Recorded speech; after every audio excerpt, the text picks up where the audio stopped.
A very good afternoon to everyone.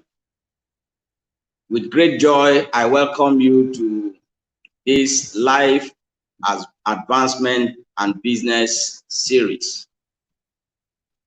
This is the Redeemed Christian Church of God, Joseph's Palace.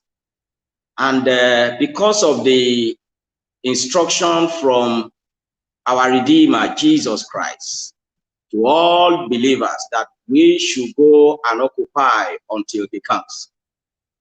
This instruction is not just intended for us to occupy in church or in ministry, but rather he ordered us to go and ensure relevance in every sphere of life, in business, in politics, in corporate engagement, vocation, and of course in ministry.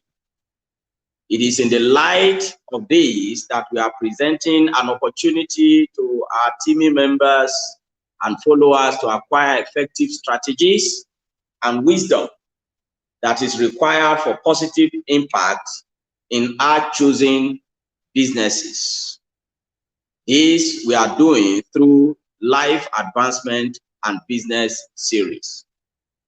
We leverage on the immense experience and wisdom of professionals who have risen in significant height in their chosen field, sharing their series of experiences and nuggets that will help you and every one of us to learn and make progress. I'm sure this will be a blessing to you this afternoon. As you sit back, relax to enjoy this, I want also to tell you that please be ready to ask questions that can help you gain more insight. As I hand over now to Opeyemi Asagba, who will be our anchor for the day. Good afternoon, everyone. I celebrate you.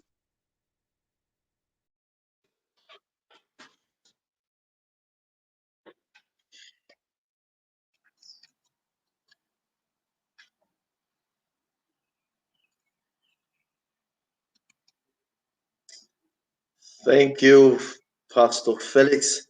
I'm excited to be with you today. This is the day the Lord has made. We will rejoice. Exciting guest with us. His name is Reverend Tunde Oladimeji. Reverend Oladimeji is a pastor with the United Methodist Church in Curtis, Nebraska, in the United States of America. Reverend Tunde is a former lecturer in Crowther Graduate Theological Seminary. He's also a former senior pastor and presbyter at the Lifeline Assembly in Owerri and also in Port Harcourt, and he's also been a former minister in charge of training and development at the Redeemed Christian Church of God in Lagos, Nigeria. Reverend Oladimeji has a master's in theological from the Theological College of Northern Nigeria in Bukuru, Jos, a master's in Testament Studies at the University of Jos, a doctorate in ministry of biblical leadership and preaching from the Asbury Theological Seminary, and he also has a PhD in intercultural studies with specialization in development from the Asbury Theological Seminary in Wilmore, Kentucky. He's currently also a consultant in leadership development, in church development, and community learning.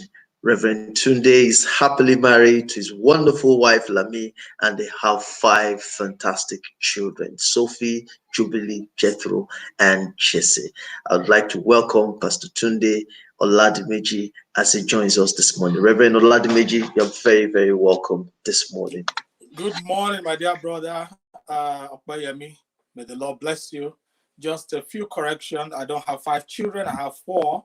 Unless you're trying to give me one to adopt. But at this point, I'm satisfied with the 4 that I have, and that is good.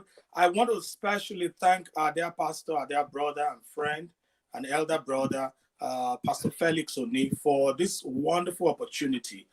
Thank you for what you've been doing in Joseph Palace for a very long time now, reaching out, developing younger people, encouraging and empowering people so that they can progress and lead in the world where they are. So thank you so much, Bro Ashaba, and thank you, Pastor Felix. You're welcome, sir. Pastor Tunde, you are live on this life advancement and business series, and now we are all set, looking at the topic, advancing in a time of disruption. And obviously, there have been a major disruption by the reason of this COVID-19. Before COVID-19, the whole world was battling with terrorism and different kind of violence everywhere. But worse now is this COVID-19. How do we arise at this point and begin to make progress, advancing in time of this kind of disruption? So the floor is for you. We'll hear your presentation, and after that, we will come back to ask you questions based on the insight we are getting from your presentation this afternoon. Thank you, Reverend Tunde. Thank you so much, Pastor Felix. Thank you so much. So let me begin by saying this way, that I am a theologian. What that means is that my training is basically in biblical studies, and then I advanced into leadership development and all this. So I'm going to be approaching my discussion from that bias, the bias. So you hear me cite the scripture because I'm a Christian, I'm a preacher, but also I'm going to be citing maybe a few things in psychology and leadership. Let me begin it this way. Disruption is not new.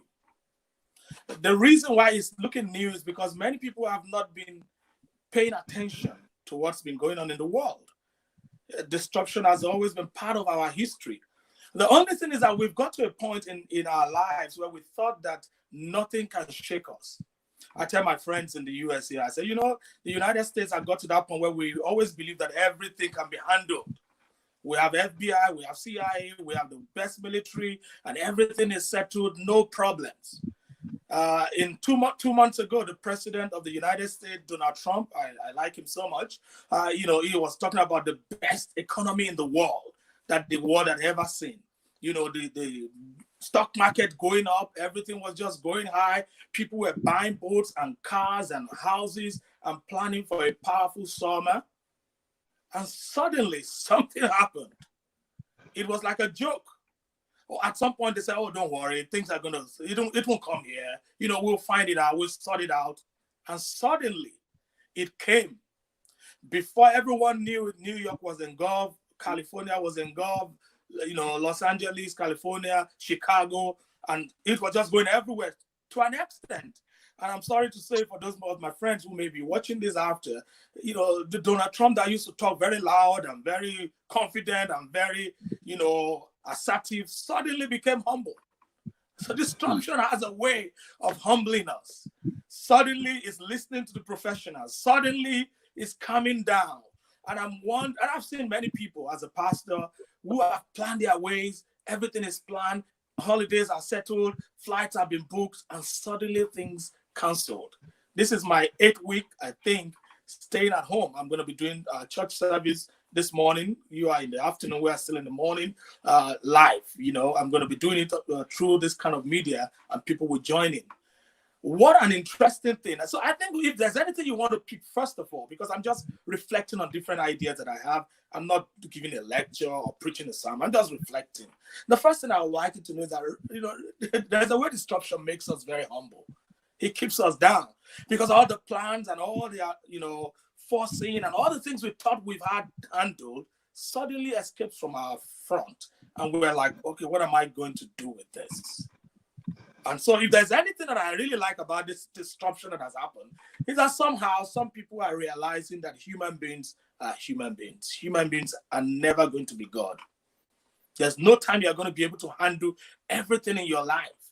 And so that humility is really very interesting. I've seen people attend services online who would never have been telling them in my community for 3 years, some of them, come to church.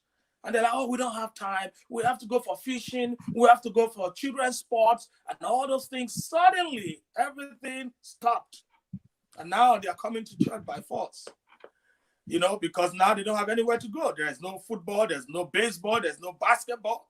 All those competitions that make people travel 3, 4, 5 hours to go and watch. And you say, we didn't see you in church. They say, oh, we're so busy. Now they can't say that. So that's an interesting thing that I see in this disruption, is that it brought us to that point where we realize and remember that we're still human beings. So I talk about the fact that disruption is not unusual. It's been around our world. A disruption is a kind of disturbance, something that is like a problem which interrupts an event or an activity that has been or a process. So things have been going on normally. Everybody has been doing very well. And even in Nigeria, there are people who have planned. I have a friend who planned a funeral. I have people who plan weddings. And they're like, oh, yes, everything is set. We've taken the clothes. We have gotten everything. We've paid for the, place we're going to be using. Suddenly, everything is canceled. That is a disruption. That is something that is halting. That is something that is hindering a process that you've already put in place. Some of you were in business. You have your fiscal year. You've projected what you want to do, goods and services, where you're going to be moving for marketing, places you're going to be sending to get your business done, and travels you're going to make. Some people want to go to Dubai. Some people want to go to the US. They want to buy goods and come back. Suddenly, you can't buy anything. I have a friend now who has his passports in the in Atlanta here, in the Nigerian embassy, just to renew his passport so that he can continue with his life. The passport has been there for more than 3 months now. He can't have it. And so you see that there is a stop to everything that most people are doing. But that's not unusual. One professor, Clayton Christensen, is from Harvard. He talked about what he had called disruptive innovation. And that when this kind of things happen, it creates an opportunity for those who were down there, who are struggling, to be able to come up. I'm going to talk more about that soon. In the scripture, in the Old Testament and the New Testament, we found those kind of things that have happened to people that we can call disruptions in their lives. A good example is Joseph, enjoying his house, enjoying his brother, his father, and suddenly one day he goes to the field to do normal thing that he does, and suddenly his life changed forever. He became a person in the pit. From there, he became a person in the prison. From there, his life just turned around. You can call it for evil at the initial time, but eventually we realize that it came out for the better. We have the life of a person like Daniel, for example, young people about the age of 16. They were enjoying themselves in Jerusalem, enjoying themselves in Judah. Suddenly, Nebuchadnezzar invaded Judah and took everything. Actually, he went into the temple and destroyed the temple. They never believed, a typical Jew never believed that a Gentile will come to destroy the temple. Actually, Jeremiah warned them and they said, oh, don't worry. God has promised us everything is going to be fine. Nothing evil can happen to us. We are fine. Like the Americans will say, they say, I got this. I've got this. No problem. You don't have anything. Suddenly, Nebuchadnezzar came and entered into the holies of holies, destroyed and took the silver and the articles of gold that was used in the worship of God. And then he took Daniel and his friends and took them to Babylon.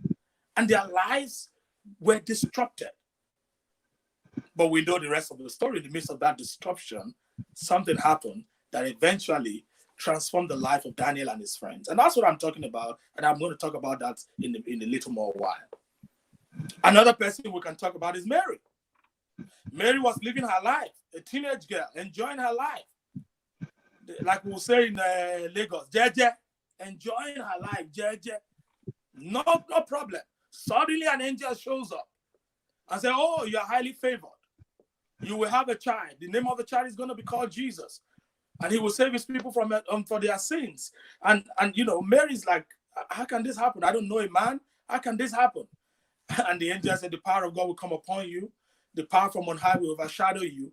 And it changed her life forever. That disruption changed her life forever. At the beginning point, some people laughed at her. At the beginning point, some people queried her and questioned her, and there was a lot of anxiety. But we know today that till now, we still mention that name, Mary. So in the midst of disruption, there's a lot of anxiety that takes place because you don't know what next is going to happen. You don't know what next you are going to be expected. You see, when you engage in a journey, embark on a journey, and you say you are going to, maybe you're living in Lagos, you say you're going to Ibadan. You already know how many hours it will take you, plus traffic and all those things. And then suddenly, you know that at least if you get to here, you get to here. I don't know if you do that. When I travel, I know how many minutes from which point to the other point, so I can decide what I want to do. And if someone calls me, I can say, well, in the next 45 minutes, we should be there. I know that if I pass the redemption camp, traffic is over. And, you know, by the time you keep going, maybe in another 1.5 hours, you get to Ibadan. In those days, it will be 1 hour drive, but now it's a longer one. So what I'm saying is that when you know where you're going exactly, there's a sense of confidence, there's a sense of calmness that you have. But when you don't know where you're going, it creates a high level of anxiety. You don't know whether you should buy something or not buy. You don't know whether you should pay for something or not pay, whether you should save this money. Now, in America, most people receive money from the government. You know, people got 1,300. If you are a family, you have 2,300. So the government kind of helped them to do that. But even in that case, there is still a lot of anxiety. The houses people buy, they don't know whether they should sell. Some people just bought brand new cars. They are supposed to be paying every month. Now they're out of job. They don't know whether to return the car or to keep the car. What's going to happen? So there's a lot of anxiety when there's disruption. There's uncertainty, there's anxiety, and many times there's hopelessness. And I think that's what is really more difficult, the sense of hopelessness. Some people get to that point where they are not able to dream again. You see, if you're an entrepreneur, one of the things you do is to keep dreaming. You keep expanding your vision, expanding your reach. But when there is a disruption like this, it hinders you seriously from dreaming. Your dreaming becomes a nightmare. You're thinking about, how do I pay the monies I've borrowed? How do I do this? How do I take care of this? If you've had a lifestyle that you've been living, you know, a kind of lifestyle, suddenly that lifestyle crashes. Some people have to go move with their parents. Some people have to do a lot of things because of the disruption. So, but here's what I want to say. Disruption creates an opportunity for a new paradigm. Disruption creates a new opportunity for a new paradigm. And this is very, very crucial. You know, crisis generally allows us to take risk. And if you're in business, for example, you know this may be a good time to take risk. I tell you, in the midst of this uncertainty, in the midst of this disruption, do you know that there are companies that are making millions and millions and millions of dollars and millions of naira? So they are excited. You may not be excited, but they're happy. Yesterday I went to Walmart and I saw the number of people. Walmart is not losing. People are buying. Actually, people are buying more than they normally should buy. They are keeping for 3 months, 4 months. Amazon, for example, has made more money, employed over 100,000 people in the midst of this pandemic. Because now people are buying a lot of things online. It has to be packaged, it has to be delivered. And so what I'm trying to say is that, you know, disruption allows the opportunity for people to take risk. So people who are able to take risk can actually capitalize on this disruption, and before they know it, things can change. Secondly, disruption can really help us to reject the status quo. Because there are times in leadership development, we talk about the fact that sometimes people are tied to where they are, the status quo. They are used to it. They enjoy it. You wake up in the morning, you take your bath, go to the hospital, go to the office, traffic, have lunch, come back home. watch television, sleep, and go to bed. It was Matthew Ashimolo that said some people's life are just that way. They wake up in the morning, rush to work, come back home, have some food, watch television, go to bed. Wake up in the morning, rush to work, come back home, have some food, watch television, go to bed. That's the way they play their lives. Suddenly, the status quo is now in trouble. And then you have to make up your mind whether you want to continue to hang on there in the status quo or you have to look for another opportunity. The rafter that you're holding in the midst of the sea is now destroyed. You have to make up your mind that you want to swim. And one of the things I really like about disruption is that this disruption that we have now has not given us a choice. You see, sometimes you can say, I want to do this. Okay, I'll leave this and do that. Now you don't have a choice. There's nothing to go back to. So you have to swim. You have to swim or sink. And so that's another thing. And then thirdly, this kind of disruption allows us to embrace new possibilities. It allows us. You're not afraid of somebody talking against you because there's nothing to compare it to. What you will have been able to compare it to is already destroyed. It's shattered. And so there is a new normal, like people will say. And that's very, very important. Let me give you an example. Many times in the morning, some mornings when we have snow here, we have a lot of snow in Nebraska. And so when we have snow, I tell our church that we can't shut down the church. And they say, oh no, let's close down service. The roads are bad, this and that. I said, no, we have to look for other ways. So at that time, I started doing Facebook Live messages. And some pastors and some friends say, no, it's stressful. We can't do this. I'm not good with technology and all those things. When this pandemic started, you don't have a choice. Your church is shut down. You are shut down. And so it's not a matter of whether you like technology, whether you have a smartphone or not, whether you know how to use the internet, whether you have a bad internet. It's immaterial. If you are going to communicate to your church people, you have to go online. I have a big church here. I'm sitting in the church today. I will have 2 people who will come in to read the Bible. I want them to read the Bible during the service. Those are the 2 people that will be permitted to come into the big sanctuary that we have. So the big building, the big sanctuary has become useless for now. And Jesus has told us all this long ago. I will build my church. He wasn't talking about a building. He was talking about a people. And we have many of our churches, the Methodists, the Anglicans, and many of the old churches, they spend a lot of money in building structures, hundreds of thousands of dollars building structures. Now for the past more than 8 weeks, nobody has been in there. Some of them are gathered dust. Some of those golden crosses, those golden things we use for communion, they are gathering dust. So the question is, how much have we spent time in empowering people, encouraging people? And that's why I really thank God for what Pastor Felix and the Joseph Palace and many of the churches are doing to empower young people to know that we're not just interested in your tithe and offering. That's good for you to bring to church, but we're interested in empowering you so that you can go and be the church wherever you go. You are supposed to be the church, not just go to church. We are the church. And so people are now learning that in spite of all these things, you don't like it, we have to sing 10 hymns, we have to play our big organ. Now you can't play it. Yesterday, a friend of mine had someone that was coming to tune their big church organ, pipe organ. The bishop says, no, nobody can enter there. Let the person not enter. And the person had to return. So the big pipe organ cannot even be repaired because nobody's allowed to come into the big sanctuary. So now we have come to that point where technology has become very important. I have said to a friend, I was consulting with some people the other day, I said, we get to that point where technology has become democratized.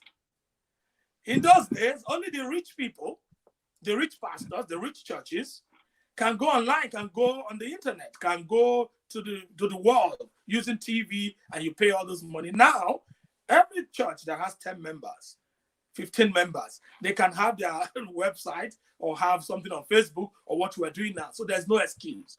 And I have some friends who are really struggling because they didn't change, they didn't learn, they were not ready, they were hoping that it's going to be just 1 week. We'll come back to our church. Don't worry, it's going to be 2 weeks. Now it's more than 8 weeks. I have a friend not a friend, but someone that I know, they've shut down their church since that time. They don't do anything online. He's not doing anything online apart from calling. How are you people doing? Are you doing well? He has refused to allow the status quo to go. The status quo is been shattered, it's been destroyed. And for pastors who are watching me, church is not going to be the same again. Even when we come back, it's not going to be the same again. People now have choice. We have been keeping people in the boundary of our churches. You have to come to workers' meeting, from workers' meeting, first service, second service. By the time they are done, they are not able to know what's going on in other places. Now they have the opportunity. If they don't like what you're preaching, they can switch you off and go to another church and come back to listen to the announcements that you're making. If they like the praise worship of another church, they just go there. Some people even put 2 phones. They are watching this one, watching this one. Whichever interests them, they focus on it. So when we get back to real church, the pastors have to sit down. What do we do with that? Because now people are learning not to be satisfied with just whatever you're giving them. And so that's really important.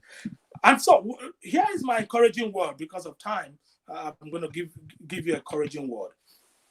In the midst of this disruption, there are some choices we have. We can hold on to the God who is stable. When there is a shaking, if you've ever experienced an earthquake or a lot of wind, like we do in Nebraska here, you go to the basement where there's no window, or if you're outside, you go hold to a very strong tree, or anything that is very strong, so that you can get your stability from that particular, stuff.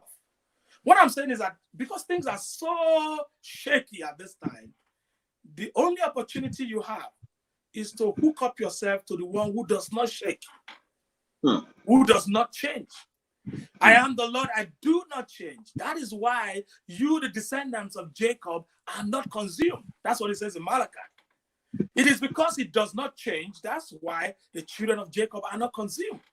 So we have only one. The government have failed. They cannot sustain themselves. The educational system that we have idolized over the years have collapsed.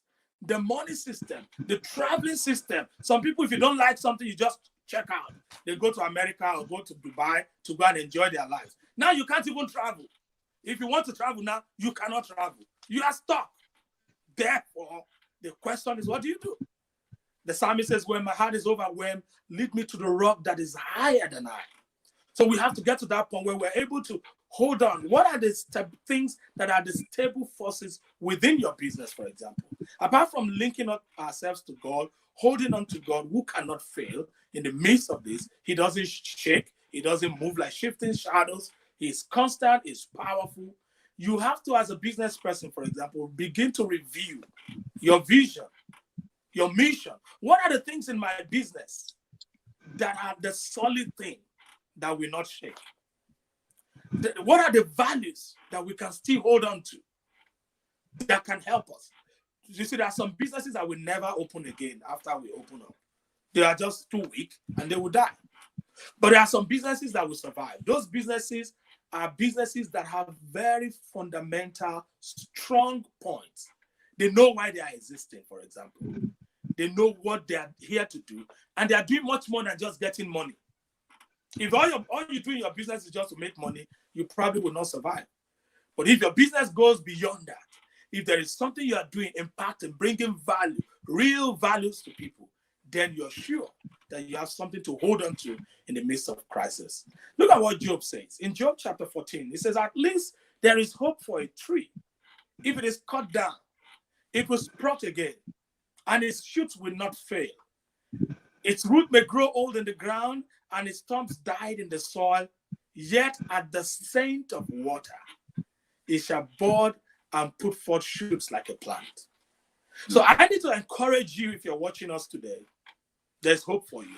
You are not hopeless. There is hope for you. Things can actually be better for you. I have friends today in our church now, our attendance online has increased 3 times. And it's not just people who watch and go. They are there.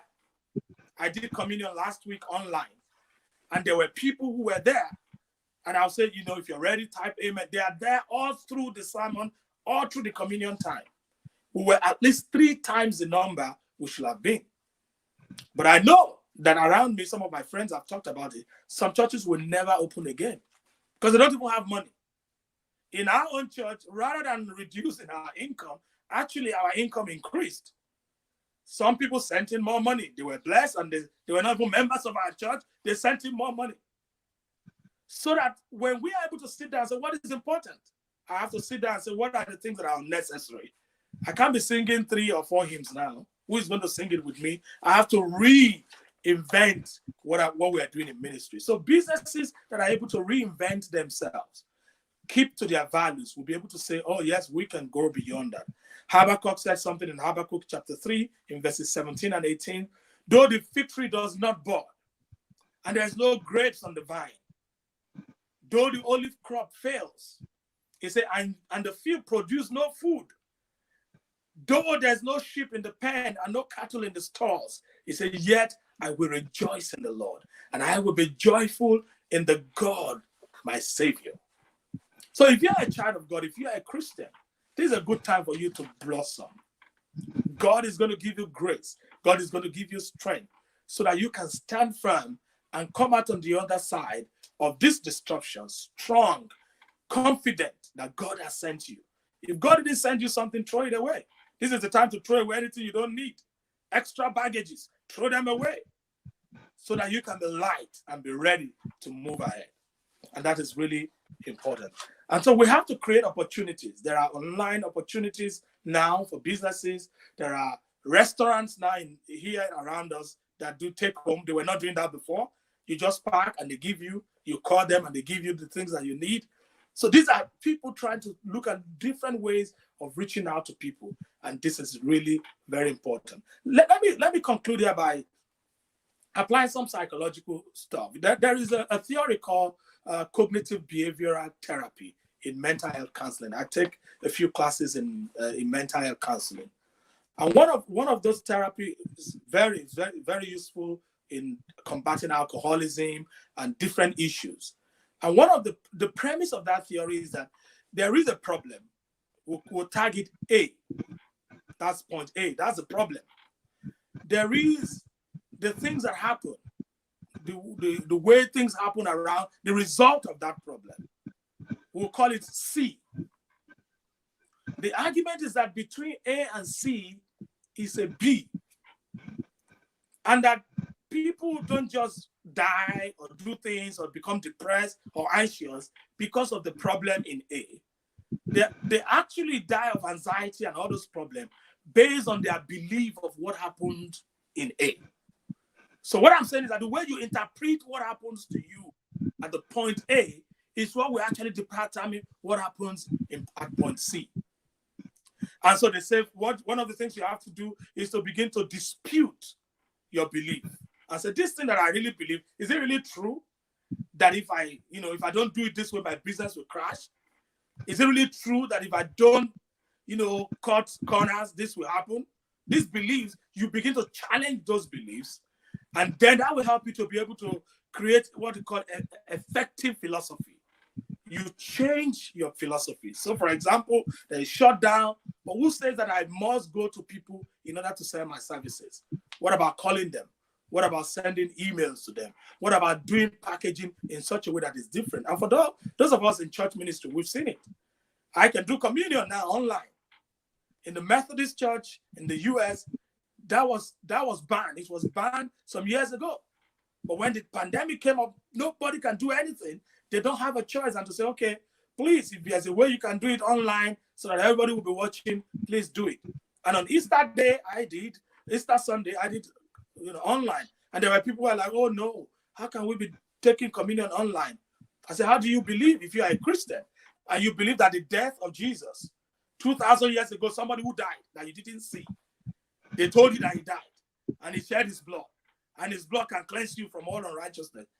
And then you believe something that happened 2,000 years ago and you believe that that thing is affecting you, transform you, because I have been transformed by the power of the Holy Spirit through the death of Christ.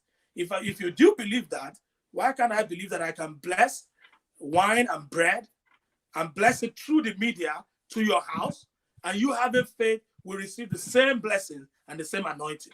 We've seen it for those of us who were raised in the Pentecostal system. We've prayed for people online. We tell people to stretch for their hands to television, and people are healed. So why can't, so all the things, unfortunately, those of us who are what we call professional pastors, That's their job, right? Some of us may become jobless because they don't need you. We can do all these things online. And the professional pastors are trying to keep, no, you can't do that. You can't do that. That's not true. They're just like the Pharisees. We're just like the Pharisees of Jesus' day who, when Jesus forgave sin, they were not happy. Because now all those people are not going to be able to come and bring chicken and ram and turtle doves and all those things. Now their sins are just forgiven like that. That's what will be happening in many churches. That's why I say churches may close down. Those people who have taken advantage of people, you have to come and see man of God before you travel. Now you can't travel now. You have to come and see man of God before you do this. Now, people are learning that you can actually call people and do video time, FaceTime, and video conferencing, and the same thing can still happen. So all those extra money we get may no longer be there. So if there are questions, and there are many other things I wanted to say, but let me leave it there. Jesus had a disruption in his life too, in the sense of human beings. Paul had his own disruption. But in the midst of the disruption, one of the things I can assure you is that God is always interested in taking us to a higher level. But it's what we do with it. Are we able to enter into that risk part of it and take the bull by the horn and then get ready for what is next for us? Wow. Wow. Thank you so very much, Reverend Tunde. It's been mind-blowing, and you've dropped so much with us. And before Opeyemi we begin to read the questions online, let me just ask. You talked about disruption creating opportunity. And in time of disruption, even people at the lower level had the opportunity of coming up. And so, again, you mentioned that disruption brings panic, fear, and anxiety. And most of the time, people focus on this panicking, focus on the fear, and then they miss out the opportunity that it presents. Now, what do you advise, knowing fully well that this COVID-19 has created a lot of opportunities, and then is sending out a lot of fear?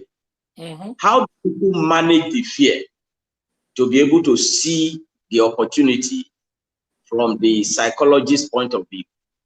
Well, I would not call myself a psychologist, but I've taken classes, I've done some readings. But here is the deal. We have a pandemic. It was not caused by you. It wasn't caused by me. So it's something that has happened, an event that happened that is disrupting life. When we get back to the cognitive, behavioral therapist view, is to ask myself, I'm not the one who caused it. I can't be beating down myself. Some of us have had 2 weeks opportunity of reflecting. We stayed at home. I hope people are not just watching movies.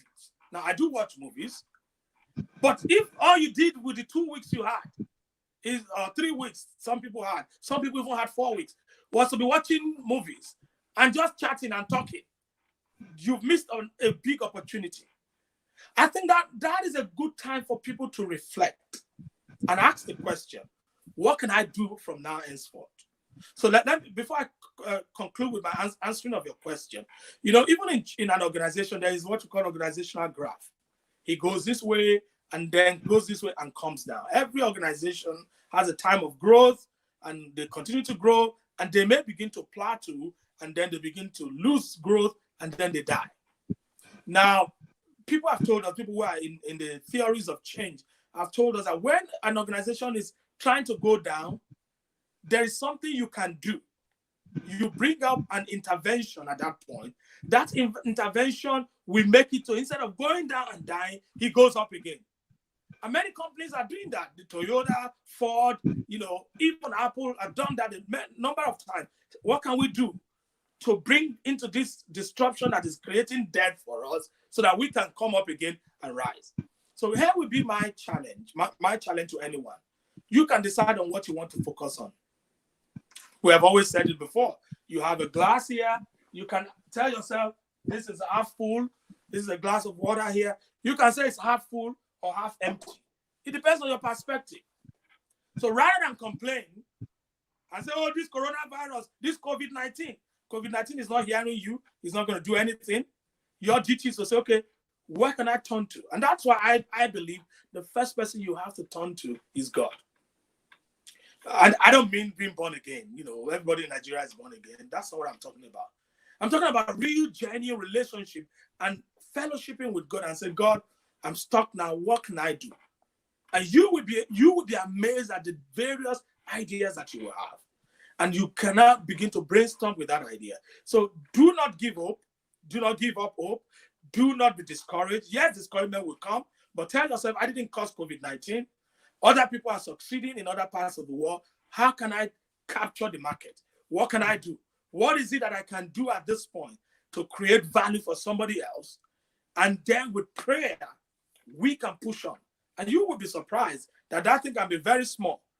You know, when companies, I was talking about that theory by Clayton, the Harvard professor, when he talked about destructive innovation. He says when these kind of things happen, people want to survive. So people at the down part, they want to survive. They will capture some part of the market of the mainstream. And mainstream will be losing some market. And because they're losing some market, they will say, what can we do? They will then progress up. That was what happened to Ford in the United States. A big company, they were losing General Motors, they were losing market to, you know, what is it called? The Japanese company, Toyota. Toyota was making all these things and they were losing market. So what did they do? They didn't start fighting the market on the ground. They just decided to expand their upward move. So they made more cars for very rich people.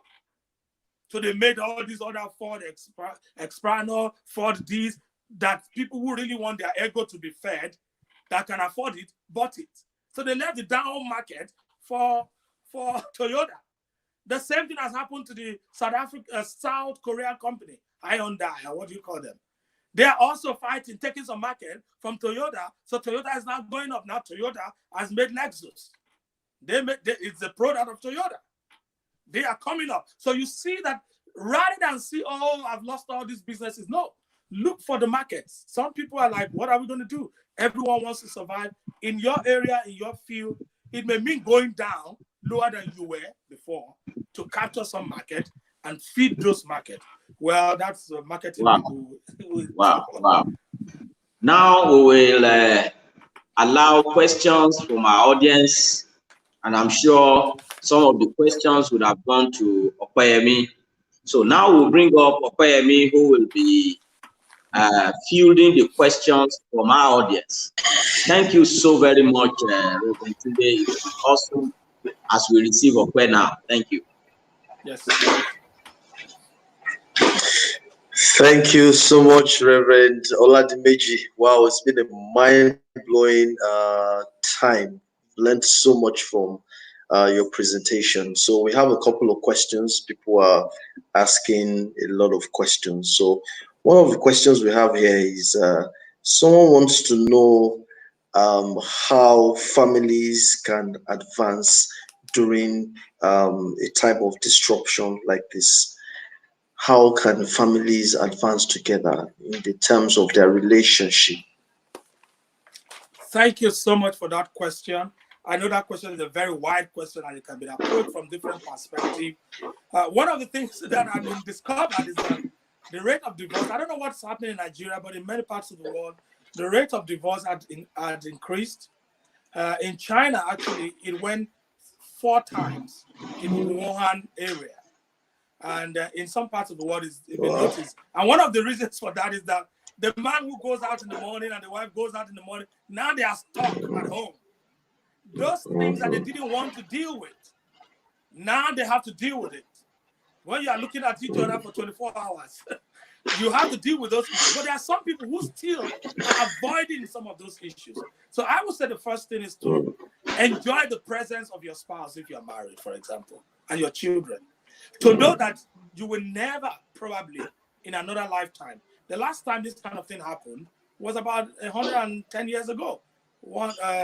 In the year 1908, is it 1908 to 1909? So it's a long time ago. So there's probably your children will never experience this again. So what a lifetime opportunity. You know, there was a time I was like, oh no, you have to take care of these children, schoolwork, this and that. They are making noise. They are doing that. That's one approach. You can look at it that way as a, oh, they are disturbing me. Or you can look at it as an opportunity to spend time with these children, spend time with your spouse. So I will say it this way. Enjoy each other. Make up your mind that you're going to enjoy each other. That's number one. Number two is to begin to ask yourself, if it's a financial issue, is to begin to prepare. Do we need to cut down on the way we're living now? Do we need to reduce those Coke and Fanta and juice that we are drinking?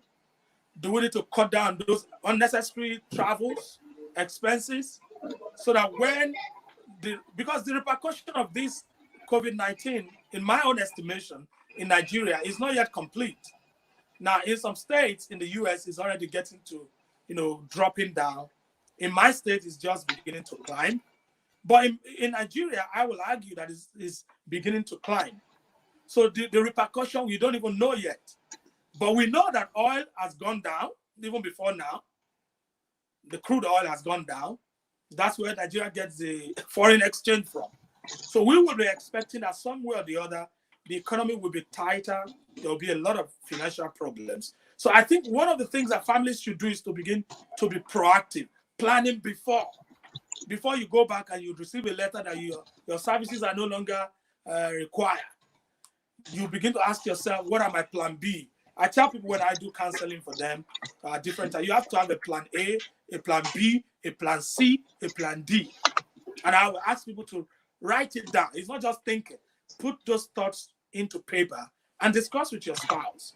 What are the things? Is it high time for my wife to now begin to be doing that business, or for me to do that business? Can I begin to strategize about it now, so that when that time, when we are all released to come out, I can begin to put force to it? So I would say, stay together, think together, sort out that problem that may be causing problem all this while. You've got a choice.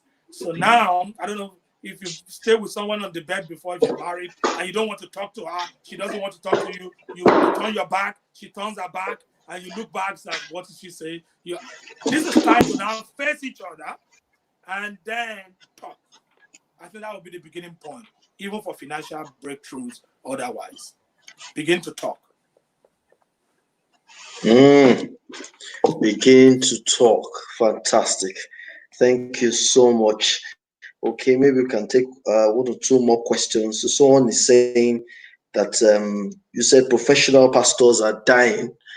What do pastors do now in Nigeria? I mean, we have so many pastors everywhere, and I mean, there's so much doctrine and all of that, centered around pastors. You can't touch this, you can't do that, it has to be this, going. What do they do now? So many full-time pastors. What do they do? Well, sorry that I'm going to be offending some of you in your theological mind. There's nothing like full-time pastor, part-time pastor. That's an aberration. That's the way we professional pastors like to call it. God has not allowed for full-time and part-time.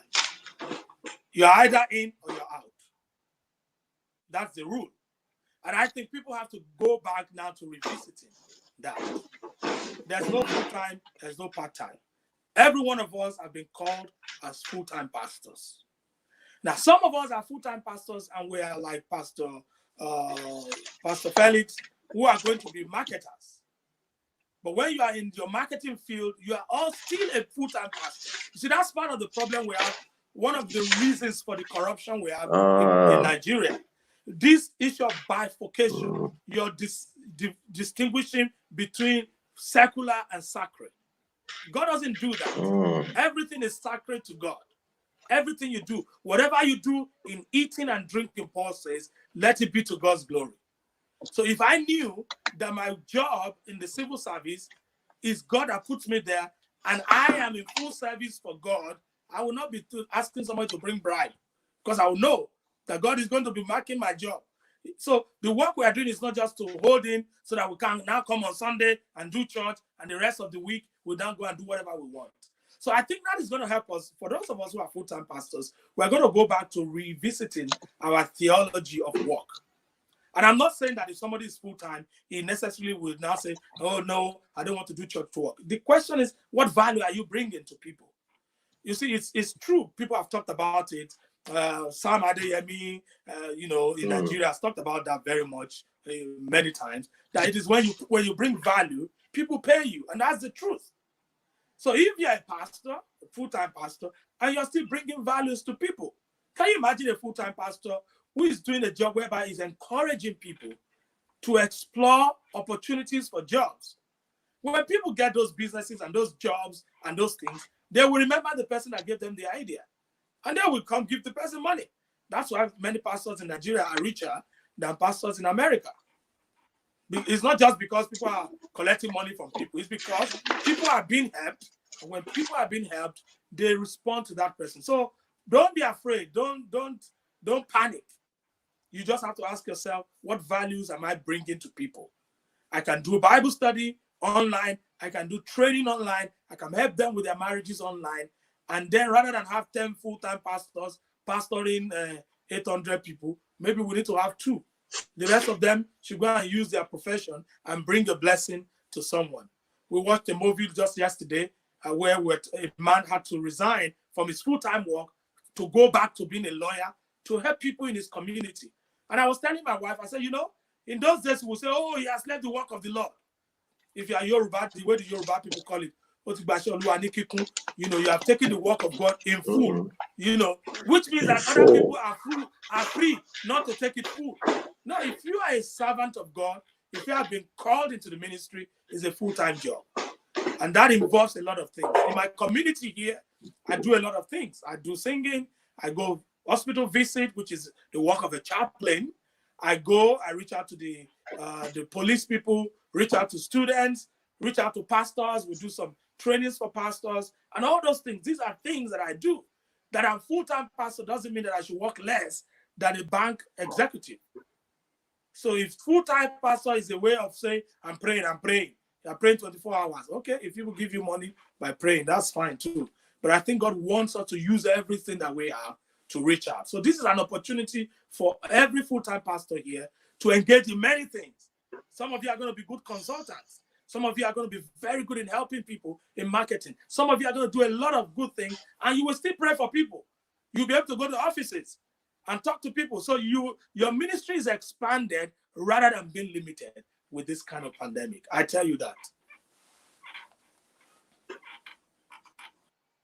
Fantastic. Thank you so much. I think maybe we can just take 1 more minute. Our time is almost up. And we still have questions, but I don't know if you can answer this in 1 or 2 short sentences. It will be difficult, but maybe you can just. Okay. So the question says, if God is truly a God of mercy, why has He allowed millions to die all over the world? That's I get what you're saying. That's a very long question, but let me say it this way: God has created human beings to be free. And one of the great prizes you pay for being free is that you can do whatever you want. God doesn't force you not to do what you want to do. So if human beings decide that they are going to manipulate virus, it's not going to stop them. So we need to understand that fact. Number 2, we need to know that viruses are just like other creatures. They are trying to survive. That is why they keep, engaging, multiplying, and changing to survive. It is the duty of those of us who want to survive to create opportunities. There are people working on vaccines now. There are people working on medications now. That's a lot of job for people.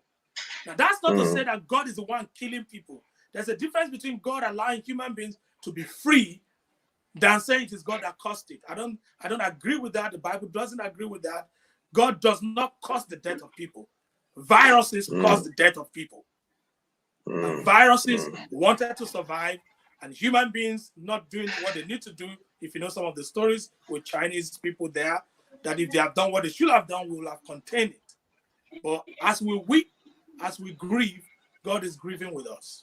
That's one thing I want you to know. That may be a discussion for another time, but it's a very long discussion. Thank you so much, Reverend Tunde Oladimeji. It's been fantastic, a very enlightening session we've had with you. We've been extremely, extremely blessed. The Lord will continue to lift you up and bless you and your family in the name of Jesus. Pastor Felix will be taking over from here as we draw the program to a close. Thank you so much once again for all the fantastic advice and insights that you have given to us today. I have been personally blessed, and I'm sure many others have been blessed also. Pastor Felix. Oh, thank you so much, Pastor Tunde, or Reverend Tunde rather, because I have just been blown out, and just thanking God for your life, for those depth of knowledge. And I want to appreciate God for you, because you are making impact everywhere. And I was in your church by the grace of God, and you are one of the few blacks who pastor a 100% white church. And to the glory of God, there is no the kind of love, deception, and respect. I was wondering that, oh, these people can actually submit to a Nigerian in this manner. It shows you are making great impact in their life. We're proud of you, and we appreciate the time you have shared with us. Certainly, we're still going to bring you back on some deep theological matters on this program. But in the meantime, on behalf of the Joseph's Palace, the church you know and you have served, I want to say a very big thank you to you this afternoon. And to the audience that have joined us everywhere, I want to appreciate you. This is one of our services that we hold every Sunday. Now we have to bring it live so that the whole world can enjoy it with us. We're going to have another series on Sunday next week by the grace of God, and we will be hosting, having the president of the Chartered Institute of Bankers of Nigeria with us to discuss some economic facts and look at opportunities and even the threats that we face, particularly those of us that have interaction with the bank and the financial sector. And he's somebody that have had over 30 years experience in investment banking. So it's going to be a tremendous blessing, just like you have been blessed today, that you join us once again. And we have great resource people who are on the line for this program. Just make sure you don't miss it. I celebrate you all, and I want to promise you that as you remain rapturable, you will not live a miserable life here on earth. Keep hope flying. The Lord bless you all in Jesus' name. And thank you for being with us. Thank you, Reverend Tunde. My regards to your family. Yes, they're all waiting for you. And a parting word to the house. Yes, my dear people, thank you so much, Pastor, for what you've been doing. My church people are waiting for you. They have asked after you, and they say, when are you coming again? I said, when the pandemic is over, you may have to come, or maybe to the other new place we're going to. My dear friends, crisis, anxiety, disruption, they are normal in life, but there are great opportunities for growth. So you ask yourself, where can I grow? It's a new paradigm that is being opened. Existing paradigms are shaken, but the new paradigm is open. It's time for those who can lead the change to take over. May God grant you grace to be able to lead the necessary change for the prosperity for your family, for yourself, for your community, and for our nation at large. And God bless you. Thank you so very much, sir. And thank you, everyone, as we round up this program now. God bless you. Amen. Bye. Bye.